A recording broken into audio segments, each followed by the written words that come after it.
ಕೊಂಡ್ರಳ್ಳಿ ಹೋಬಳಿಯಲ್ಲಿರ್ತಕ್ಕಂಥ ದೇವಲಾಪುರ, ಡಿಯೋಸಳ್ಳಿ, ಮೇಡಿ ಮಲ್ಸಂದ್ರ, ಮಠ ಮಲ್ಸಂದ್ರ, ಅನಗೊಂಡಳ್ಳಿ ಗ್ರಾಮ, ನಾಗನಾಯಕನಕೋಟೆ ಮತ್ತು ತಿರುಮಶೆಟ್ಟಳ್ಳಿ ಗ್ರಾಮ ಸೇರಿ ಒಟ್ಟಾರೆ 1.5 ಕೋಟಿ ಕಾಮಗಾರಿಗಳಿಗೆ ಇವತ್ತು ನಾವು ಭೂಮಿ ಪೂಜೆ ಮಾಡಿದ್ದೀವಿ.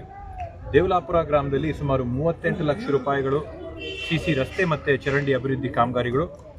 ಡಿಯೋಸಳ್ಳಿಯಲ್ಲಿ ರಸ್ತೆ ಅಭಿವೃದ್ಧಿಗೋಸ್ಕರ ಸುಮಾರು 20 ಲಕ್ಷ ರೂಪಾಯಿಗಳ ಅನುದಾನ. ಮೇಡಿ ಮಲ್ಸಂದ್ರ ಮತ್ತು ಮಠ ಮಲ್ಸಂದ್ರ ಎರಡೂ ಕೂಡ ಸೇರಿ ಅಲ್ಪಸಂಖ್ಯಾತರ ಅಭಿವೃದ್ಧಿ ನಿಗಮದಲ್ಲಿ 50 ಲಕ್ಷ ರೂಪಾಯಿಗಳ ಅನುದಾನದಲ್ಲಿ ಅಲ್ಲಿ ಅಭಿವೃದ್ಧಿಯ ಕಾಮಗಾರಿ.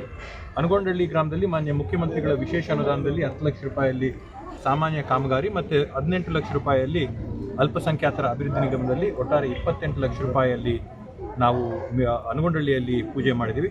ನಮ್ಮ ನಾಗನಾಯಕನಕೋಟೆ ಗ್ರಾಮದಲ್ಲಿ ಮಾನ್ಯ ಮುಖ್ಯಮಂತ್ರಿಗಳ ಒಂದು ವಿಶೇಷ ಅನುದಾನದಲ್ಲಿ ಮತ್ತು ಶಾಸಕರ ಅನುದಾನದಲ್ಲಿ ಒಟ್ಟಾರೆ 15 ಲಕ್ಷ ರೂಪಾಯಿಯಲ್ಲಿ ಅಲ್ಲಿ ರಸ್ತೆ ಅಭಿವೃದ್ಧಿ ಮಾಡಿ ಆ ಒಂದು ಭಾಗದಲ್ಲಿ ಒಂದು ಮಾದರಿಯಾದಂಥ ರಸ್ತೆ ಮಾಡಬೇಕು ಅಂತೇಳಿ ಎರಡು ಕಡೆನೂ ಚರಂಡಿ ಮಾಡಿ ಮಧ್ಯದಲ್ಲಿ ಮೀಡಿಯನ್ನು, ಲೈಟ್ಗಳು ಇವೆಲ್ಲದರ ವ್ಯವಸ್ಥೆನ ಅನಗೊಂಡಳ್ಳಿ ಗ್ರಾಮದಲ್ಲಿ ಮತ್ತು TS ಹಳ್ಳಿ ಗ್ರಾಮದಲ್ಲಿ ಇವತ್ತಿಲ್ಲಿ ಸುಮಾರು 10 ಲಕ್ಷ ರೂಪಾಯಿಗಳ CC ರಸ್ತೆ ಕಾಮಗಾರಿಗೆ ಇವತ್ತು ಚಾಲನೆ ಕೊಟ್ಟು ಒಟ್ಟಾರೆ 1.5 ಕೋಟಿ ರೂಪಾಯಿ ಕಾಮಗಾರಿಗಳನ್ನ ಈ ಒಂದು 7-8 ಗ್ರಾಮಗಳಲ್ಲಿ ನಾವು ಇವತ್ತು ಮಾಡಿದ್ದೀವಿ. ಇನ್ನೂ ಅನಗೊಂಡಳ್ಳಿ ಹೋಬಳಿಯಲ್ಲಿರ್ತಕ್ಕಂಥ ಸಮೇತನಹಳ್ಳಿಯಲ್ಲಿ, ಬೋಧನಸಳ್ಳಿಯಲ್ಲಿ, ದೊಡ್ಡಗುಂಡಸಂದ್ರದಲ್ಲಿ, ಗಣಗ್ಲೂರು ಗ್ರಾಮ ಪಂಚಾಯತಿ ಭಾಗದಲ್ಲೆಲ್ಲ ಕೂಡ ಅಭಿವೃದ್ಧಿ ಕಾಮಗಾರಿಗಳು ಇನ್ನೂ ಮಾಡೋಂಥದ್ದಿದೆ. ಮುಂದಿನ ದಿನಗಳು ಯಾವನ್ನೂ ಕೂಡ ಎಲ್ಲ ಮಾಡಿ ಈ ಭಾಗದಲ್ಲಿ ಬೇಕಾದಂಥ ಎಲ್ಲ ಮೂಲಭೂತ ಸೌಕರ್ಯಗಳನ್ನ ಒದಗಿಸೋಂಥ ಕೆಲಸ ಮಾಡ್ತಾ ಇದ್ದೀವಿ.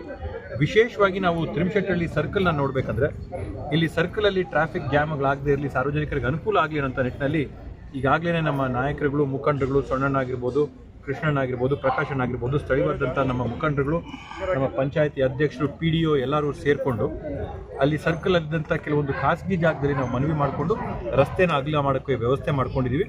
ಅದ್ರ ಜೊತೆಗೆ ಪರ್ಯಾಯವಾದಂಥ ಒಂದು ರಸ್ತೆ ಏನು ಲಕ್ಷ್ಮೀ ಪ್ಯಾಲೇಸ್ ಕಲ್ಯಾಣ ಮಂಟಪದ ಮುಂದೆ ಇತ್ತು, ಆ ರಸ್ತೆನೂ ಕೂಡ ಇವತ್ತು ನಾವು ಮೆಟ್ಲಿಂಗ್ ಮಾಡಿಕೊಟ್ಟು ಟ್ರಾಫಿಕ್ ಕಂಜೆಷನ್ ಆಗದಿರ ಇರಲಿ ಅಂತ ನಮ್ಮ ಪೊಲೀಸ್ ಇನ್ಸ್ಪೆಕ್ಟರ್ ಅವರೆಲ್ಲರಿಗೂ ಕೂಡ ಜೊತೆ ಕೂಡ ನಾವು ಚರ್ಚೆ ಮಾಡಿಕೊಂಡು ಇದನ್ನು ಮಾಡ್ತಾ ಇದ್ದೀವಿ.